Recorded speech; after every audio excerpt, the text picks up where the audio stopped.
Yeah, I had a U6 team and a U10 team in Lysa soccer, and I never played soccer, so That's the best kind of coach. absolutely. I come to it from the hockey player's perspective. Sometimes I get it wrong, Like, what do you mean you can't hit other kids? You are listening to The Soapbox. I'm Paul. And I'm Eric. This all started out with a list. What's that all about? So I've compiled a list over the years of things that just bother, things that grind my gears. And I shared that list with you. And I thought, you know what? That would make interesting conversation. Sometimes I'm going to want to agree with you, and it's just going to be something we talk about. Other times, though, I'm going to want to steel me in the opposite position because I think that's just interesting conversation. Yeah, and keep in mind, I'm always right, but Paul's just a really good debater. Hey.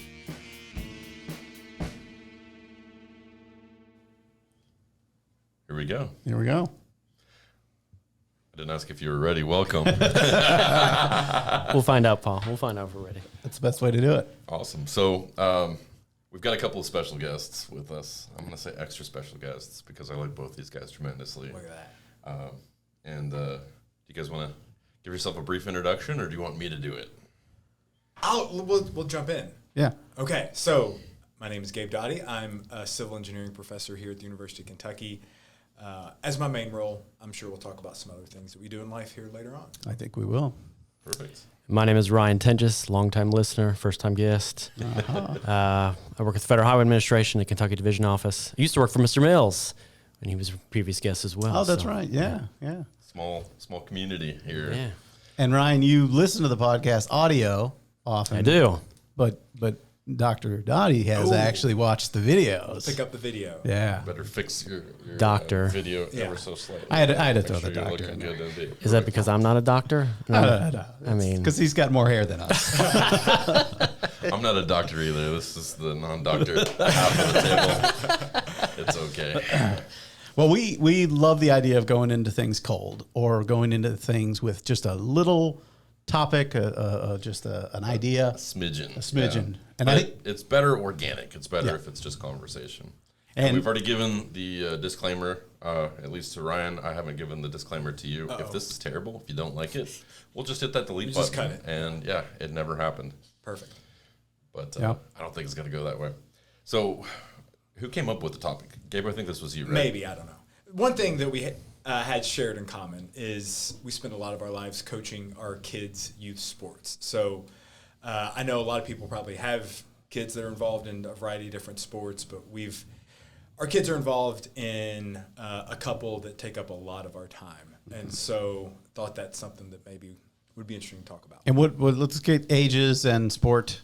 Sure. What are we talking here? So I've got two, a incoming fourth grader and incoming kindergartner. I've got 4. Let's see. This is hard because Yeah. I can never remember their ages. And then we're gonna need your anniversary after Yeah, this. Go ahead. It's all good and fun. 7, 10, 12, and 14. Oh wow. Okay. All kinds of different sports. Yeah. And I've coached every single one of the 4. Fantastic. You've done some coaching too, yeah? Yeah. So I, most recently, the last season for both my kids, they both played club soccer, U15 and U18. And that was probably the most, well, I was involved kind of like you with Lysa early on, but this was probably the most competitive coaching I've done. And yeah, it's made for some interesting stories, and Absolutely. I think we'll yeah. have some. Yeah, I had a U6 team and a U10 team in Lysa soccer, and I never played soccer, so That's the best kind of coach. absolutely. I come to it from the hockey player's perspective. Sometimes I get it wrong, Like, what do you mean you can't hit other kids? Block a kid. No What do you blood, mean no I foul. can't carry the stick with me when I'm playing? What's fighting at a kid out here? Come on, let's go. Yeah. So, can we start off with any like amazing? I hear our first siren Oh boy! on the show. When there's a siren, we don't edit it out. We just say take a shot. Take a All shot. right, So- take a shot. Oh. Yeah. This is, see. Yeah, I'm a bad listener, apparently. No, that's okay. That's okay. it is interesting. We'll have some episodes where we won't have a siren, and it won't just not a won't make thing. it, and then it's not a thing. And then, but to start us off with any exciting like bad parent stories, or we Yeah. have any of those? We've got to have some of those. A ton. So I guess we didn't mention the sport. So Yeah. our kids that we coach, And this to get your kids are in sport together. Yes. Okay. same elementary school. What we've gotten involved with is track and field and cross country. So track in the spring, cross country in the fall. Okay. And I'm like you, Paul. So I had never been to a track meet until my kids' first track meet, and now I'm coaching it. Now Ryan's got a much stronger background. I ran track, middle school, high school. My wife ran I became track. acutely aware of this recently. Oh, Do Yes. you want to share the he was moment? chasing You know, you? I wasn't chasing. No, I wasn't chasing Paul. I couldn't catch Paul. He'd probably be on his rollerblades or something.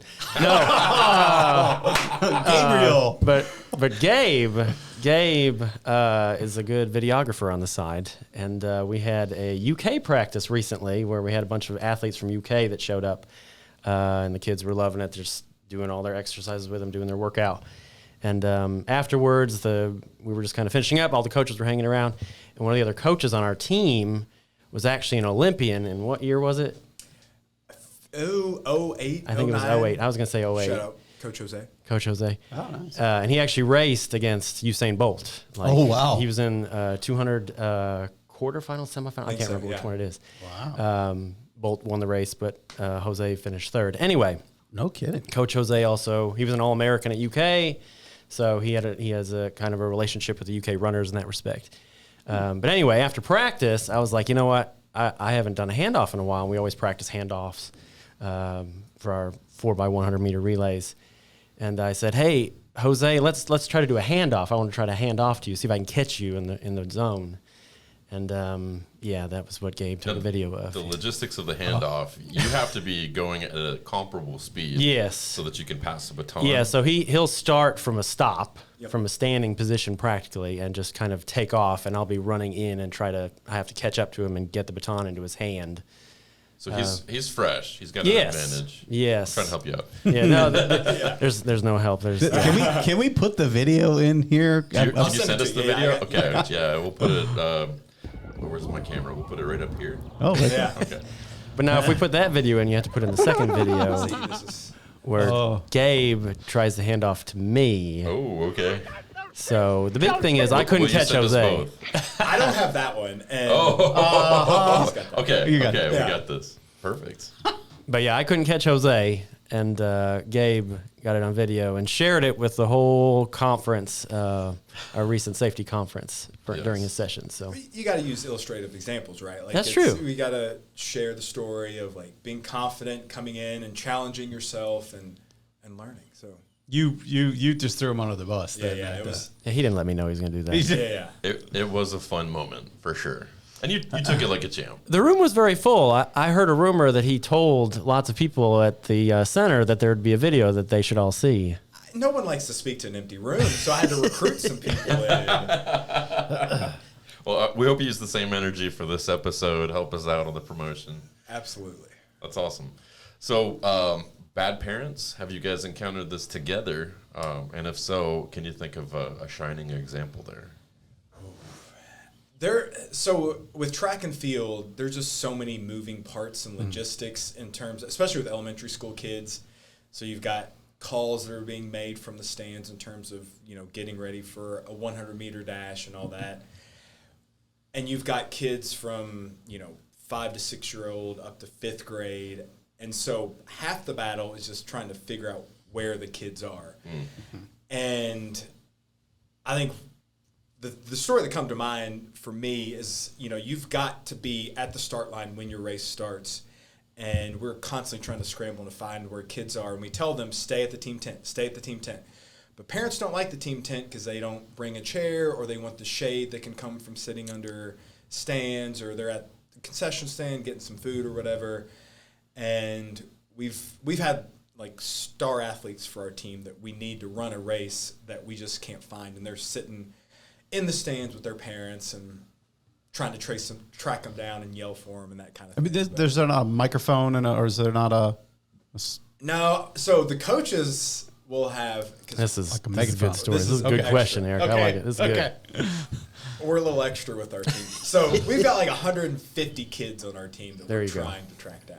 So we will have Track down, right? Track down. Track team. It doesn't usually take long for me to get whomped. That's not a shot one either. No, if we took shots for his womp womp, we'd be 20-minute episode, and then we'd be thrown up. But so we've got like professional walkies with little earbuds, and the little handheld mics, and so the coaches will have that, but we've got no way to communicate with each other. With the parents, yeah.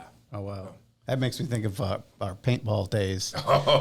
We would go play paintball down the street from our houses on Gladman. Oh, this is when I was in college, and we were only neighbors, and we were definitely not trespassing. Definitely getting poison ivy. Yeah, all of the above. But that was epic because you built in. You're the one that started the radios, right? So he built walkie-talkies into the masks. Yeah. And so I took it a step further. I was like, all right, well, it's hot out here. I've got this walkie-talkie. I've already got all this like hot glue in my mask. Why don't I take a computer case fan and give myself some cooling, which was actually brilliant. Because not only did it cool me off, but it also kept my mask from fogging up. Yeah. So, yeah. I feel like I've heard that story before, Paul. Have you told that somewhere else? We realized a long time ago that we are not going to be able to remember the stories we've told, so we'll just tell them again. Yep. Whatever works. Yep. It's for the new fans. For the new fans. For the pro move here. Do you remember the episode number? You got me there. I don't know that one. It's okay. I don't even remember I said it. All right, so you got the walkie-talkies, but no way to communicate with. So is it like a megaphone or anything? Nothing. We got nothing. So we're just looking around. You know, you've got a 400-meter round track. You got bleachers often on both sides, and you're just trying to find kids. So did you have a bad parent story? I was going to do an example from practice. Yes. An issue we have in practice is, you got 125 kids sometimes.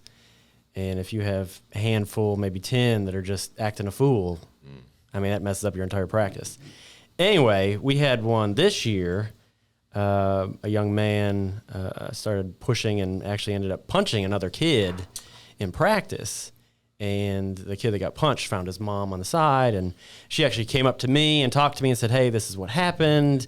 Do you know anything about it? And I was like, I don't know. We have 125 kids. I'm not watching every one of them.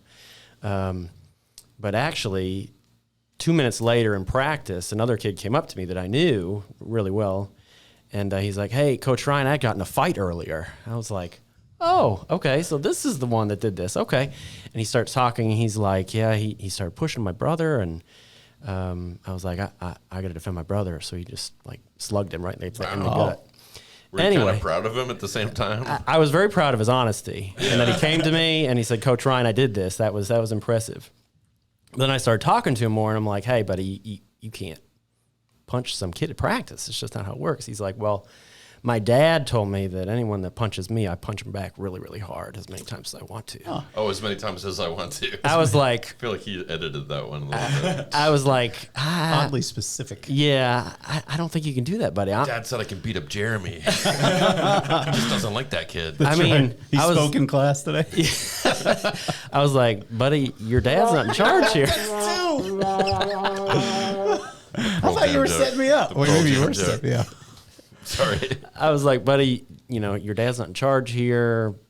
If you punch somebody, you're going to get in trouble. And it just went as you expected. I had a kid on. Oh, well, we're shooting already. We had a boy on Vinny's team that some of the other boys found out that he doesn't like girls. And they started some really, really awful like slurs, F word, and on the feet. So it was actually at practice. The other kid, I think, had a similar conversation probably with his parents to stand up for himself and all that, and he was going after these boys that were making fun of him, and it got to the point where one of them came off. We were just doing a scrimmage. It wasn't even, it wasn't a game. And one of them came off, one of the ones that had been calling him names, and then you just saw this boy running toward him full speed, and he came to me, and he's like, he's going to kick my butt.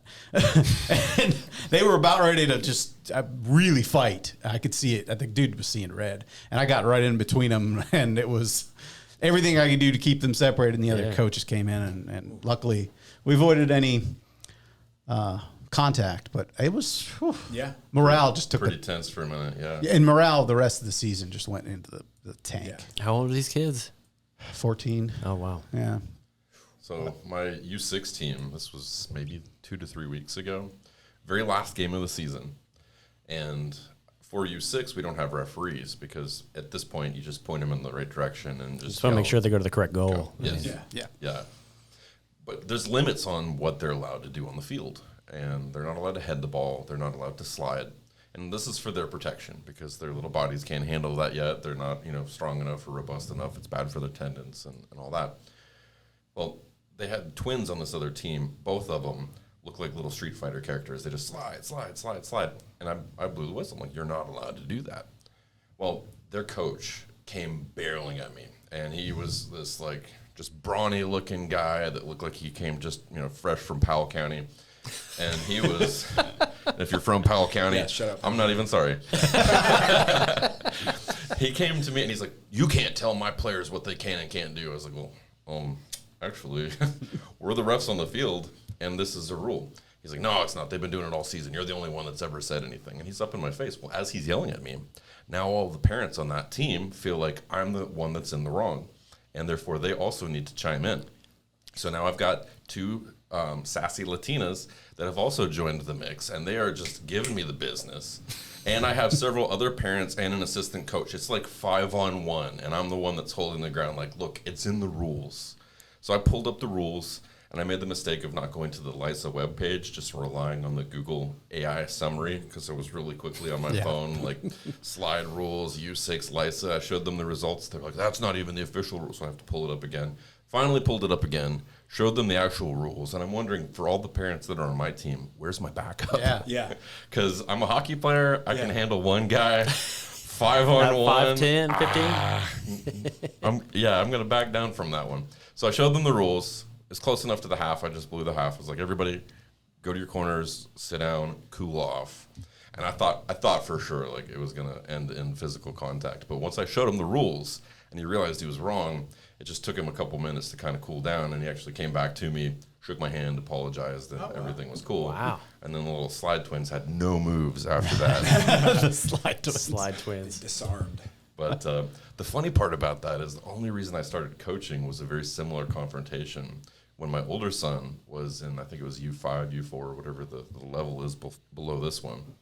And the coach for my team was chest bumping with the coach against the other team in a confrontation on whether or not they should cancel the game because it was snowing sideways and half the players were crying.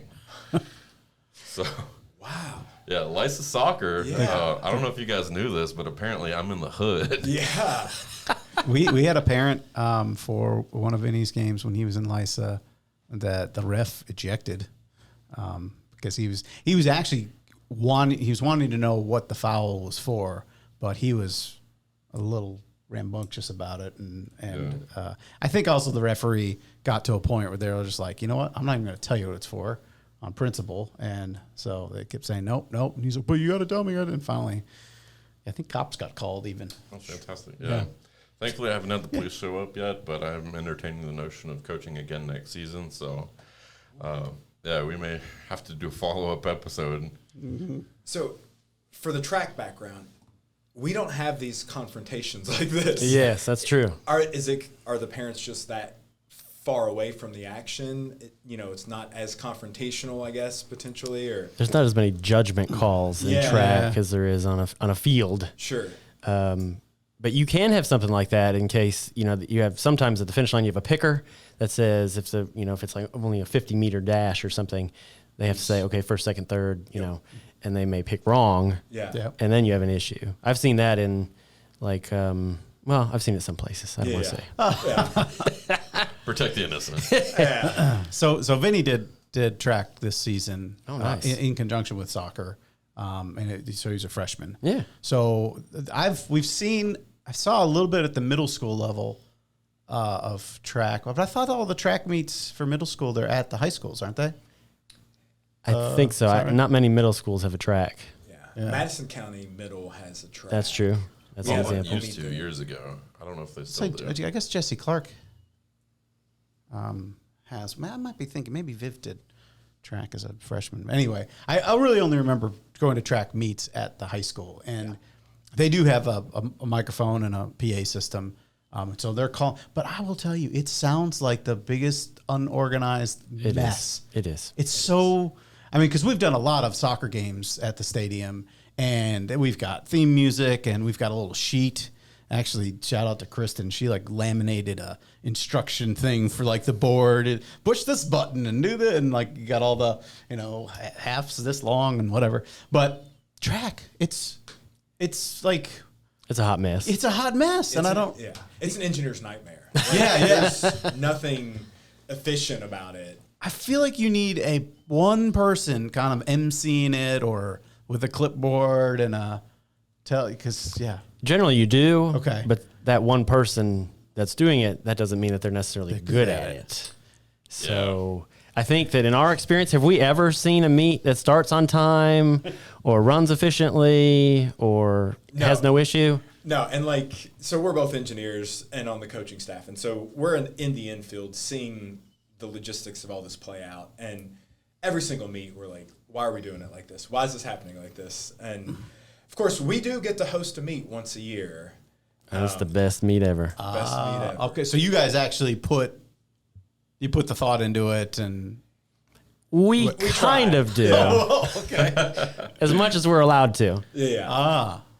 Are there some like guidelines that are being followed? Like this is how it has to go to a certain degree, and then you've got flexibility within the guidelines? You have your order of events, so you know that flow. And generally, so for elementary, it's often girls and then boys, and sometimes it's girls that like K through 3 and then 4, 5. So you have the order of things. It's the magic is in the details of getting these kids to line up at the start line, at their relay zones, and all that stuff. So this is going to be a shout out to Brianna, my wife. So in swimming, what they do at swim meets is, have any of your kids ever done a swim meet or anything like that? Okay. So in swim, you have all these different heats, different events. And what they do, they have chairs in each lane. And then your heat, all the ones in heat 1 sit in the same chair in each lane. Heat 2 is behind them, heat 3. So you keep the kids in order. Yeah. Track, we don't have any chairs. Right. So, and like you said, they're all wandering off, getting food or sitting in the shade. So Have to go to the bathroom. Yeah. Like we have a couple kids. They must have the bladder the size of I don't even know, smallest thing you can think of, because they have to go to the bathroom like clockwork 2 minutes before their race every time. So here's my soapbox. Since we're on the soapbox, I feel like I see this in not only at high school soccer, but at the Take a shot. man, Yeah. people are. 3. I hope we didn't start listening to this episode in the morning. What's the high score? Do we have a high score? Oh, that's a good point. Good question. I don't think I've ever. We have to go back and tallied. listen to 67 other episodes, Yeah. but we'll figure it out. Don't you have a transcript of all the? Only about the last 10. Okay. No, sorry. Yeah. Anyway, so high school soccer, the track meets.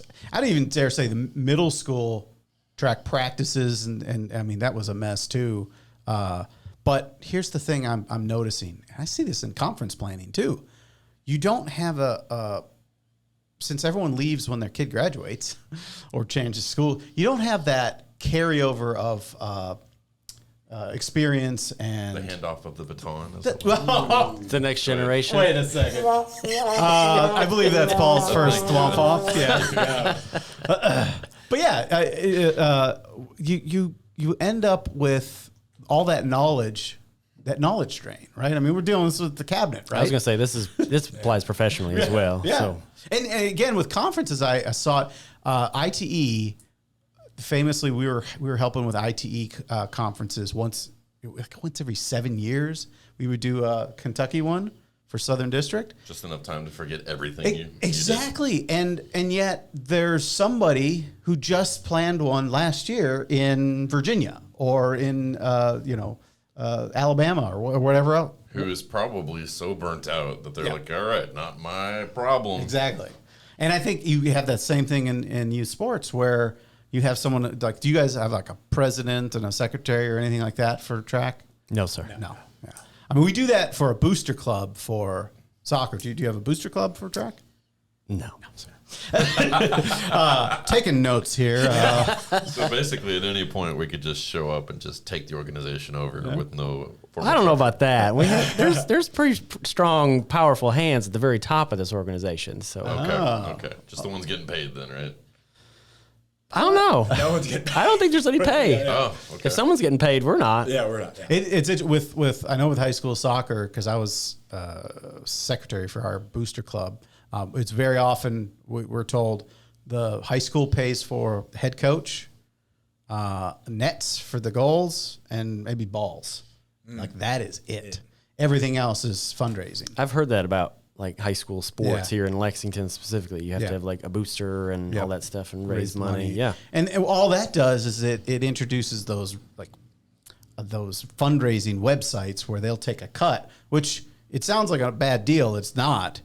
The persistence of sending the emails out and the texts gets people to donate, and then they take their cut, but you end up making more money than you would have if you just knocked on doors or whatever. Yeah. So, that's what I would argue. Try to get some kind of a group, like a volunteer group, like a PTA for track. Or Track TA. Track TA. I don't know. But then again, you guys are going to be going on to the next school here soon. And That's always the issue with youth sports. Yeah. You have a specific group that wants to serve their kids that are currently playing. Yeah. And then you'll have another, the next generation of kids that comes after them, but then they have to have another group of parents that's willing to step up. I will say this, pat myself on the back, whatever.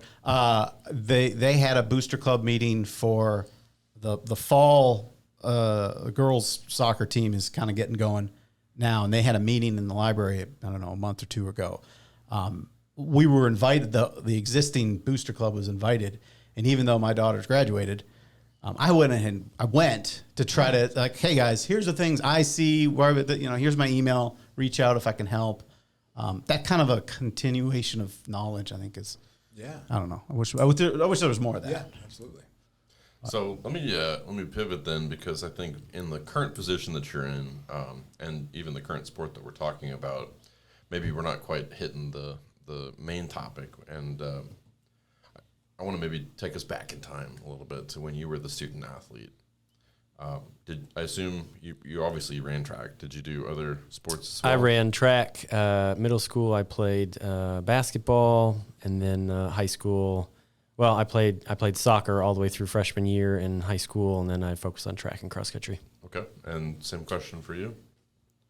My wife would be embarrassed with this. No, I did not do really any sports at the high school level. I played great in Catholic school in Louisville. It was a great school, so not really, but that would constitute elementary and middle school here. That's okay. So, you can go back that far. That's how I'd have to go back, because I played roller hockey in the street. To the chagrin of the traffic and safety guy, we would pull our nets into the middle of the roadway. But he's in an adult men's basketball league though.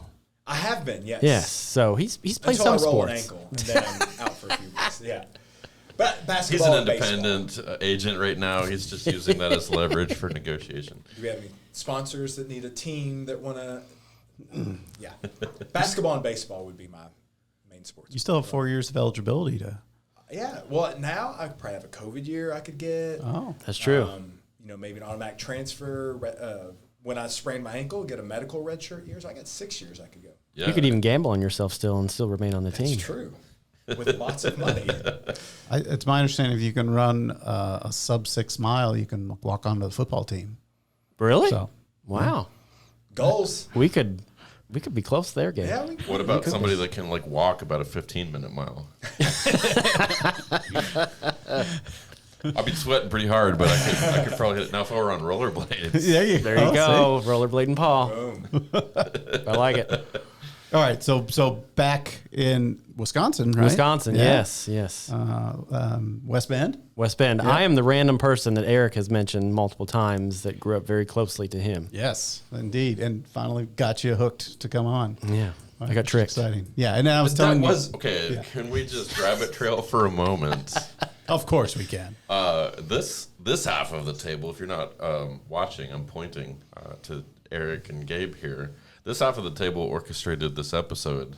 That's true. And this half of the table really didn't know what was going on. Amen, brother. And here we are. That's how we like it. Here we are. So I have notes, by the way. No, I'm just It'd be great if I had just. No. Anyway. But no, I am picturing West Bend, Wisconsin, running track. So you dropped soccer in freshman year? Yeah, we had some fights on the soccer team, and I was like, man, I think I'll do something different. Now, were you part of those fights? I was not. I was. I'm not very big now, but I was even smaller then. And if someone would have picked a fight with me, my best defense would have been to run away from them. So. See, And he's fast. He's fast. Oh, did you hear that? Did everyone hear that? They said I'm fast. See, it's a defense mechanism. I'm also not a big guy. When it comes to my friend group, I'm particularly small because for whatever reason, I ran with people that were all like 6'5". I have a twin brother that's 6'5". So maybe, they all hang out at the Beanstalk together. Or I don't know. but because I have a twin brother that's 6'5", I also could be kind of a mouthy kid because I have a bodyguard with me at all times. Backup all the time. And so I was the guy that was kind of getting into the fights at times. And, the street hockey situation lent itself to that because there was no adults or authorities there saying, hey, it's not a good idea to play in the middle of a roadway. In fact, we're part of the generation where they basically said, just don't die and come back when the streetlights are on. Yep. That was it. That's true. And I had one particular incident where there was this guy who he was particularly abrasive, and he was making fun of this other kid whose dad had just left. And he was being very cruel to the kid, and the kid started seeing red. He was just angry beyond angry, and he was ready to kill him. He had his hockey stick up in the air, and this other kid who was goading him wasn't smart enough to stop. So everybody that was out there was like, if there's some sort of like major incident here, we're not going to be allowed to play out here anymore. We're already kind of like breaking the rules, but everybody seems to turn a blind eye to it. You can't be doing that, except for me. And I decided to go to the one that's goading him, and I'm like, hey, look, you need to stop, all right? And both of them had their hockey sticks in the air, which are not weapons. You don't do that. That's just against hockey protocol. I said, if you're going to fight him, fight like a man, which I think he heard, fight me like a man, because he dropped his hockey stick and he punched me. And he got me pretty good because I was standing up when I got punched and I was laying down when I realized what happened. And he was on top of me, boom, boom, boom. Well, then my brother, 6'5", turns from the kid that's wigging out, and he comes to the situation with his brother, and he just rolls the kid off and just hits him one time, broke his collarbone. Oh my gosh! Way to go, Dan! Like, yeah, I won the fight. Did I land a punch? No. Did I take a punch? No, I did this. I turtled.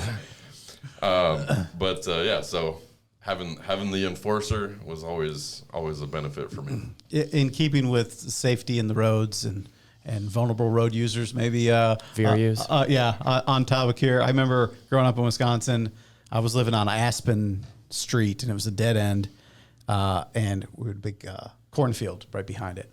And you maybe remember running around in cornfields when it's all the corn stalks are dying, they're real brittle, and you can make mazes through them and all that. I mean, just all. So we were, I don't know, like we were trying to like occupy that corner, that dead end, and these other kids were coming through on bikes, and they were coming into our territory. I don't remember. Street gang type stuff. And I had a corn Were you a stalk. Crip or a Blood? We were the mazes. Oh, the mazes.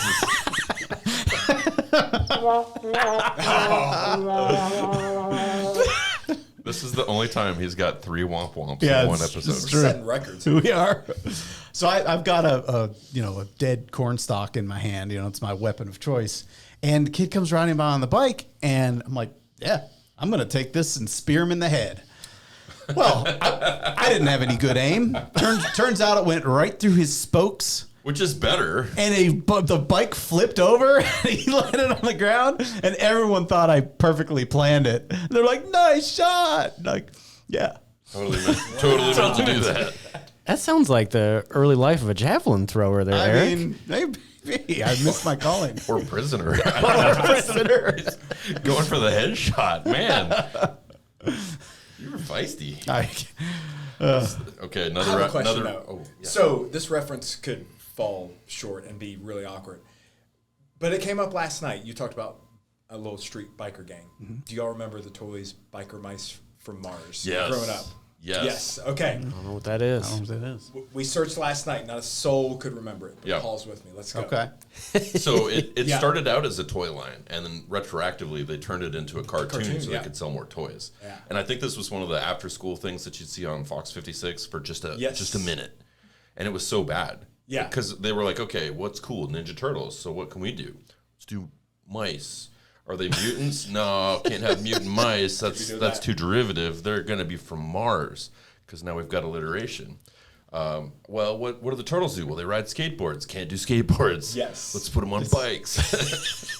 And I guarantee you, Love a it. bunch of guys like my age were sitting in a boardroom like, oh, yeah, that's going to sell. Yeah. This is a TV show? Toy line. That, Yeah. A toy had line, Very, okay. very It became a TV. bad TV show. Okay. Yeah, it was bad. Okay. Yeah, well, thank you for unlocking a memory. Yes. Wow. We ran into a bike gang at PRP last night before a run, and I was like, did anybody? And nope, nobody remembered it. But Paul's with me. I've got another stupid biker story if you want to hear it. Let's go. So I'm originally from Canada, and I'm from far western Canada. I'm from Calgary. So it was like maybe a 35 or 40-hour car ride to get from Calgary to Lexington. And we did that. It was just my mom, my brother, and I. My dad stayed back in Canada to sell the house. And so we were driving, and it just so happens we were driving through, like the western part of the continent during a Hells Angels convention. I'm 6. And what I know about the world is that Mom said, when I write on myself with a pen, it's ugly, and I shouldn't do it. So when I see all these men with all these sleeve tattoos and their Hells Angels, like biker leathers, what do? Hey, that's ugly. Didn't your mom ever tell you not to write on yourself? My mom thought we were dead. Yeah. Because that guy did not crack a smile. He didn't think kids were cute.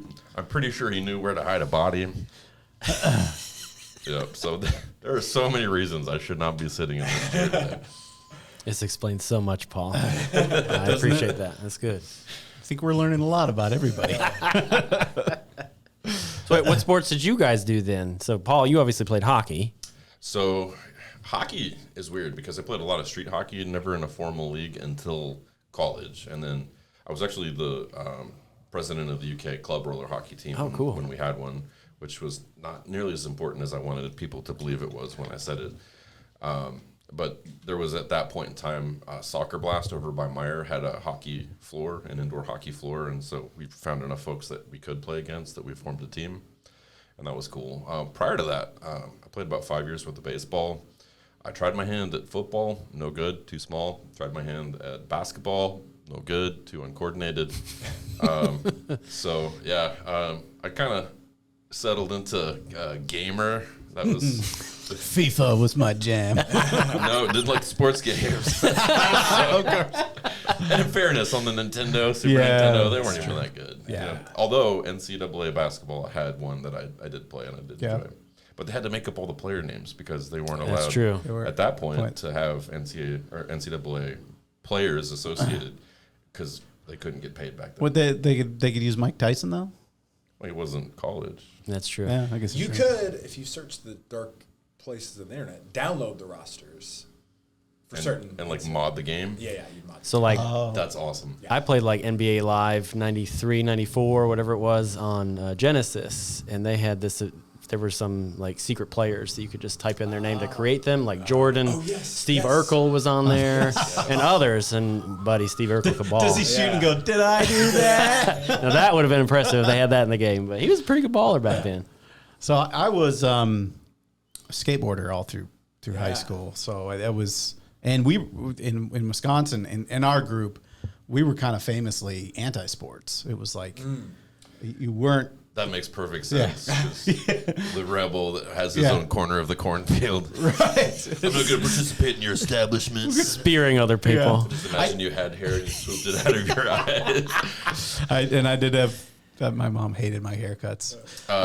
When Eric first moved in, so I was a kid when I knew Eric in the beginning. Probably, I don't know what I was, maybe a sophomore in high school. Junior in high Maybe school. we always kind of scratch our heads at this because I think we moved there in 2003.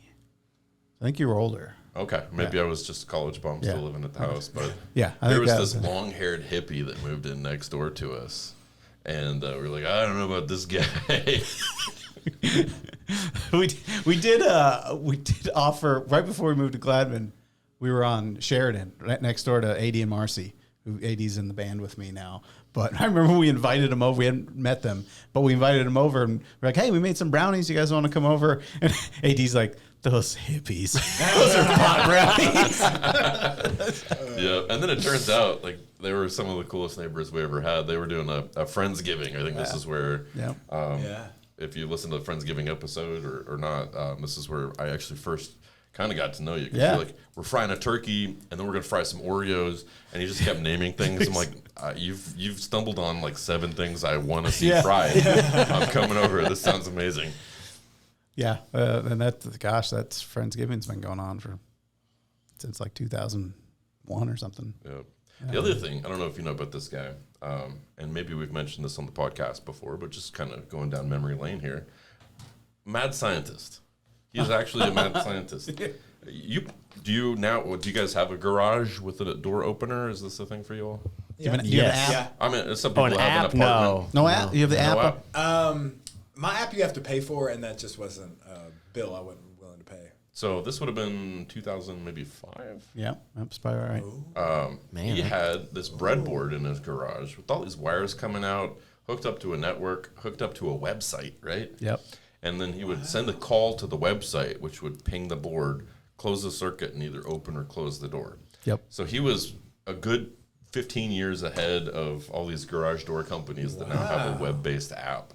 We couldn't get the price down. Was our problem. We could build this thing, but it was going to be like $100 for. It was called an IO bridge, that basically communicated with the internet, and it was too expensive. We couldn't find a cheaper way to. We gave up. We moved on to other things, but that was a really cool thing. And then now I pay money for an app to do it. I was gonna say I feel like I've seen you on your phone before, opening or closing something, yeah. or making sure something was closed or off. Or And it kills me, but I've paid, because you can, if you don't want to pay a monthly bill, you can buy just a device that's actually nerdy enough and traffic safety, or there's a retroreflective sticker you can put on your garage door and have this thing look at it And see if it bounces and the light it back. can see if the garage is open. That way you don't have to run any wires. But you can run wires and just do a simple magnetic read relay, and that can be Wow. open close. That's cool. Yeah, I told you, mad scientist. You do the scientist. Halloween thing, right?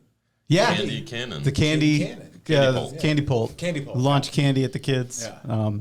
Yeah, and then another thing I built recently, maybe this is more for shoegazers. But you guys know that the bands where they're basically looking at their shoes the whole time because they're hitting pedals and messing with tones and all that. But I have a pedal on my board that's really hard to change settings. You got to turn a little dial, and all it does is moves a little light up or down, like on this ring. Kind of like running track, I guess, right? there you go.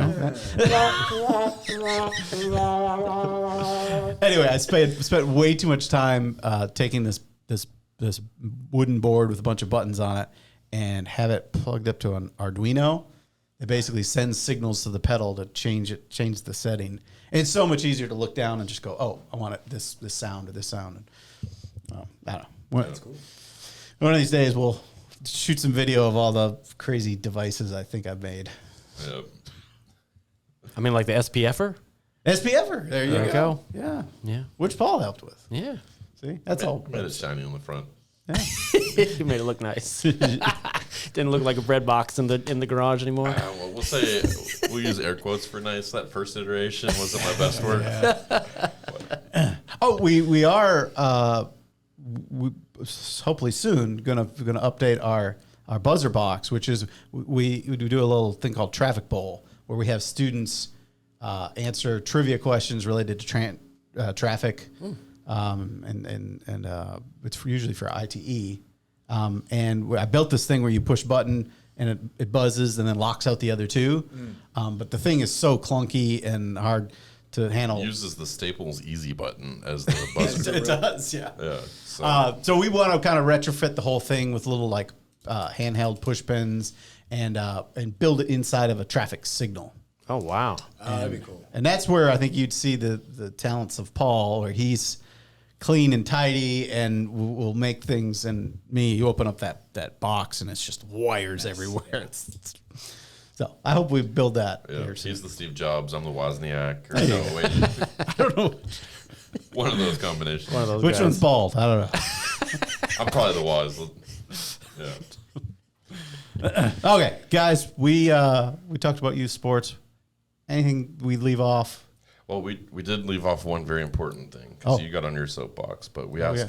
we try to Yeah, ask yeah. everybody, what is your soapbox? What really grinds your gears? And so, just kind of rapid fire. Is there something about life, culture, society, pop culture, whatever?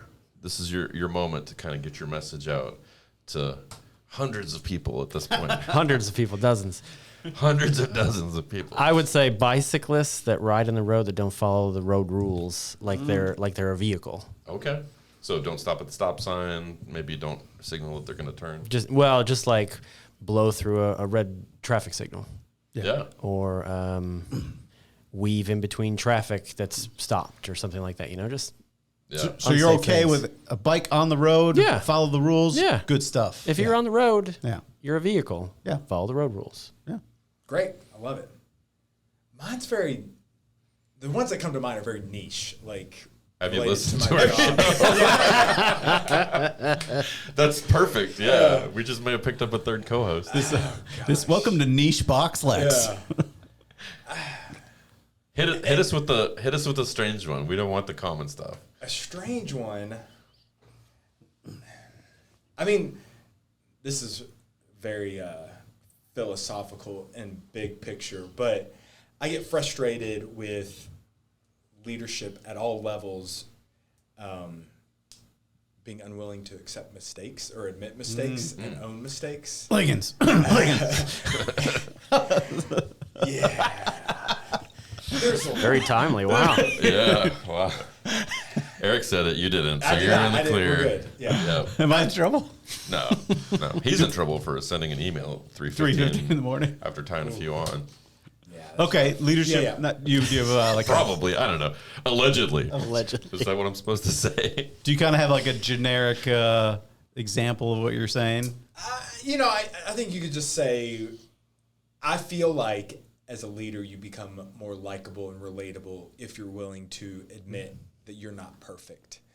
And there's a fine line, I think, societally to accept stuff like that because, again, not to get like political and all this stuff, but you look back in like COVID and mistakes that were made or things that were communicated maybe more strongly with things that people didn't know about and like how some of that has backfired in big real ways. But I don't know. We've got, locally for people we deal with here that just make mistakes that are clear and obvious and just try and back their way into a rationale or an excuse or something like that. So Yeah. that's frustrating to me. Own it, and especially too, like if one of your team makes a mistake, don't throw them under the bus. Kind of take Yeah. Turn it responsibility. into a teachable moment. Yeah. And there's all kinds of those leadership principles that people will espouse, but I think when the rubber meets the road, a lot of times people are hard pressed to make that right decision. So. Yeah, I worked at Apple many years ago, and one of the things that they taught us early on, actually, a lot of the training, we did like a 2-week training before you could even be in an Apple store. They would take you to a hotel, and you'd do it in a conference setting with other new hires. And they said, if you think you're going to be at this training learning about Apple products, I'm sorry, that's not what you're here for. What you're here for is learning about culture. You're learning about process. You're learning about the values of the company. And one of the big things that they taught at that time was you're not the expert in all things. And if you are, those things will change. Yeah. So it's better to have an attitude of humility. Yeah. And if somebody asks you a question you don't have the answer to, don't feel the pressure to have the answer. Just say, oh, that's a good question. Yeah. I don't know, but I can find out. And I think that level of training was, for me personally, fantastic because it spoke against my natural inclination to always want to have the right answer at the hip pocket, to always be the guy that's in the know. Just say, look, nobody can be that all the time. Sure. What was the cartoon today we saw? The presentation was, hey, Dad, how do they decide what weight? Calvin and Hobbes. Calvin and Hobbes. How do they decide what weight to put on the bridge to say you can cross it? He's like, well, they keep sending trucks through heavier and heavier, and they wait till it falls down. The bridge is destroyed. They check what the weight is, and then they build the bridge back up and put that sign on. Yep. And then the wife goes, honey, if you don't know the answer, you could just tell me. Don't know. Yeah. Then we get a presentation about how, okay, so here's what we do. We get all these heavy trucks. We drive them on the bridge, and then we can increase the sign. Yeah. So Yeah. maybe There you Dad go. was right. Yeah. There you go. But that goes back to being a coach in youth sports. Exactly what you're talking about, Paul, because we don't have all the answers, but we rely on others on the team to help us. So like, oh, Coach Ryan, do you know this answer? I'm like, no, but I can find someone that can help us with that, and then we find another parent that's willing to serve in that respect. Yeah. So Absolutely. I think you just found basically what we're going to have to workshop into the episode title here, which is being a leader with humility or something to that effect. Takes a village. takes Takes a village. We'll see what takes AI a names village it. here to serve. Yeah. Yeah. AI usually names all of our episodes anyway, right? No, but it helped. Awesome. Well, we're running up the clock here. Thank you guys so much for being on. We really appreciate it. Both of your names have come up multiple times for guys that we want to have on, and the fact that we got to have you both on together, it's a win. Awesome. Good job, Gabe. Thanks. It was fun. Yeah, it was very fun. I'm sweaty though. It's hot. It's is warm hot. in here. I'm regretting turning down the AC request offer. Yeah. All All right. right. We've got a brand new website. What is that site? That is SoapBoxLex.com. So you can check us out on the web. You can also check us out on your favorite streaming platforms, including, We're on Spotify, we're on Apple, and we're on Amazon. And of course, if you want to check us out and actually see what you're listening to, we do have video as well on YouTube. And I don't know if you knew this, but Spotify does video too.